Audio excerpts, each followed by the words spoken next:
आज Doubtnut app download करें। Doubtnut पर अपने सभी गणित, रसायन विज्ञान, भौतिक विज्ञान और जीव विज्ञान के डाउट्स का करो सफाया। बस प्रश्न की फोटो खींचो, एक ही प्रश्न को क्रॉप करो और तुरंत वीडियो सोल्यूशन पाओ। अभी डाउनलोड करें।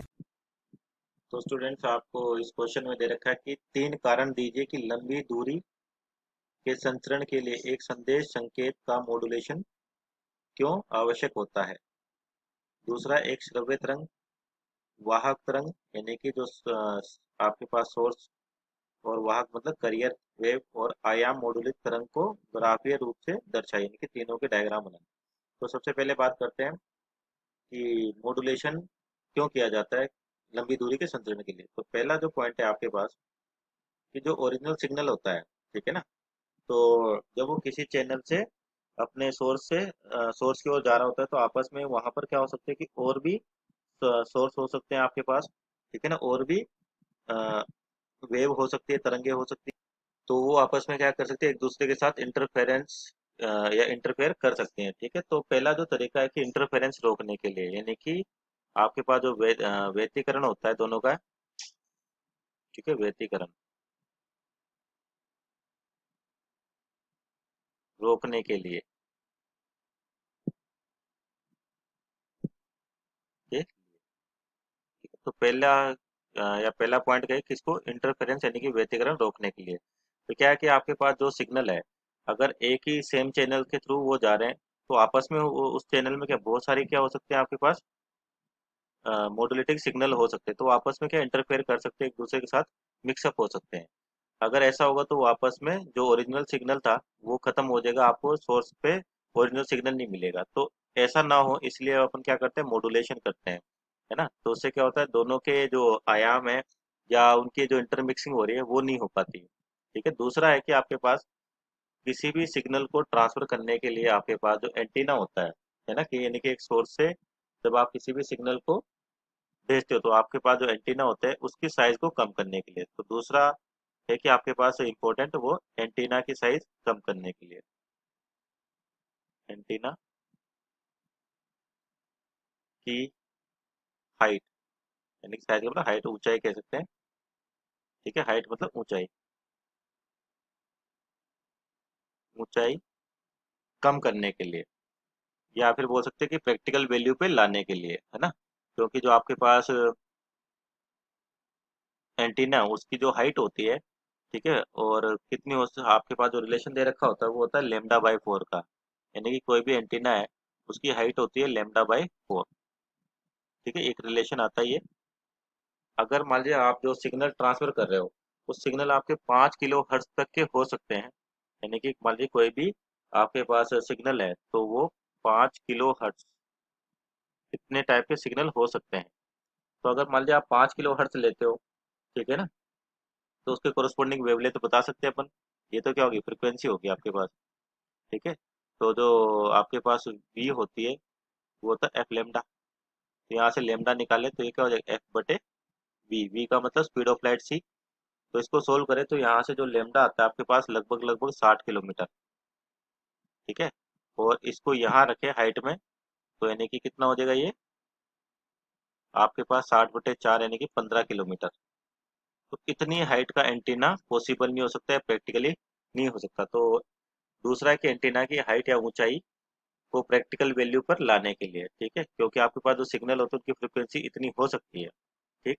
तो अगर इतनी फ्रिक्वेंसी है तो हाइट क्या होगी आपके पास, ज़्यादा रखनी पड़ेगी। तो ये भी पॉसिबल नहीं है कि आप 15 किलोमीटर का एंटीना बना दें, ठीक है। तीसरा बात करते हैं कि आपके पास जैसे जैसे जैसे सिग्नल आगे की ओर ट्रांसफर होता है, यानी कि जाता है, तो उसमें जो पावर होती है, ठीक है, या फिर बोल दो कि जो एंटीना आपके पास, ठीक है, उससे जो पावर एमिट होती है, यानी कि जो सिग्नल की स्ट्रेंथ है वो बाहर आ रही है। तो उसमें अगर क्या होता है कि लॉस हो तो उस लॉस को भी कम करना चाहिए अपने को, ताकि अपन सिग्नल को बिना किसी ज़्यादा डिस्टरबेंस के दूसरी जगह पर आराम से भेज सके। तो तीसरा पॉइंट कह सकते हैं कि जो एंटीना है ना, एंटीना से पावर, यानी कि जो आपके पास सिग्नल है उसकी स्ट्रेंथ, सिग्नल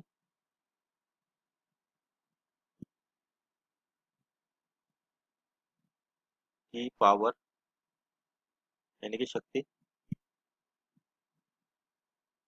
को प्रभावकारी बनाए। प्रभावकारी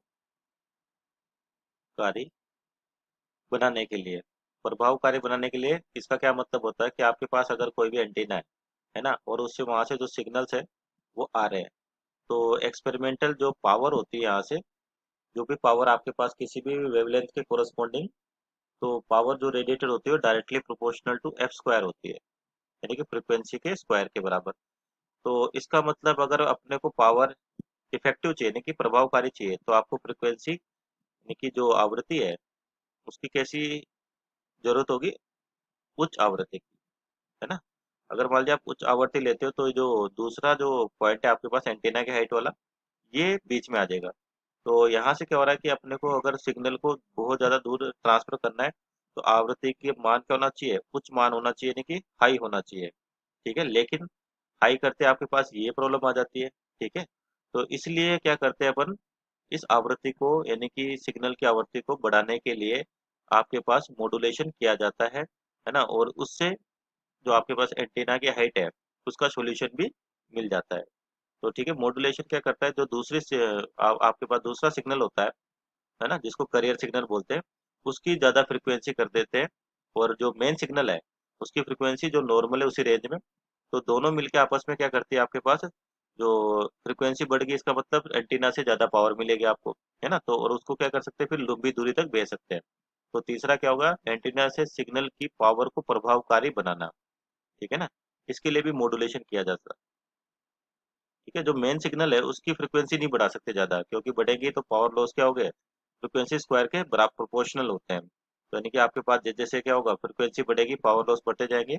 इसलिए क्या करते हैं, जो मेन सिग्नल है उसमें कोई दूसरी सिग्नल है, यानी कि जिसको करियर सिग्नल कहते हैं, उसकी उच्च आवृत्ति लेके दोनों को मिक्स कर दिया जाता है, ताकि मेन सिग्नल में ऊर्जा की हानि ना हो और आपको सोर्स पर जो सिग्नल था ओरिजिनल वही मिले। ठीक है क्या, ये है।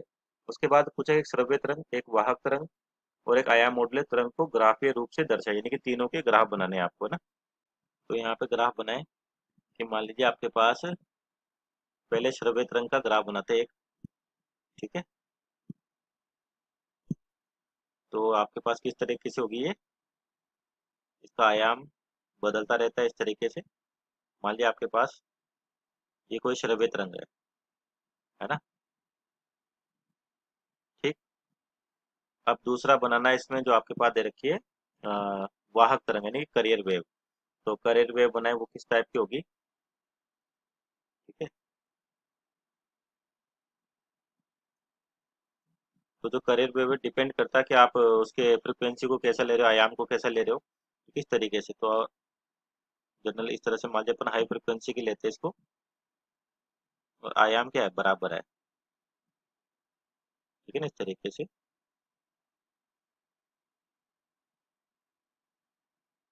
ये हो गया आपके पास वाहक तरंग। ठीक है, वाहक तरंग। ठीक, और ये कौन सी होगी, श्रव्य तरंग यानी कि साउंड, श्रव्य तरंग। अब ये दोनों मिलके क्या बनेंगे आपके पास, एम्पलीट्यूड वेव बनाएगी, यानी कि मॉडुलित आयाम तरंग बनाएंगे। तो किस तरह से बनेगी मॉडुलित आयाम, देखिए कि आपके पास जैसे मान लीजिए पहले तो लाइंस बना लेते हैं ताकि वेव इसके अंदर आ जाए, है ना। तो अब आपके पास जो तरंग मिलेगी यानी कि मॉड्यूलेटेड तरंग मिलेगी वो कुछ इस प्रकार की होगी।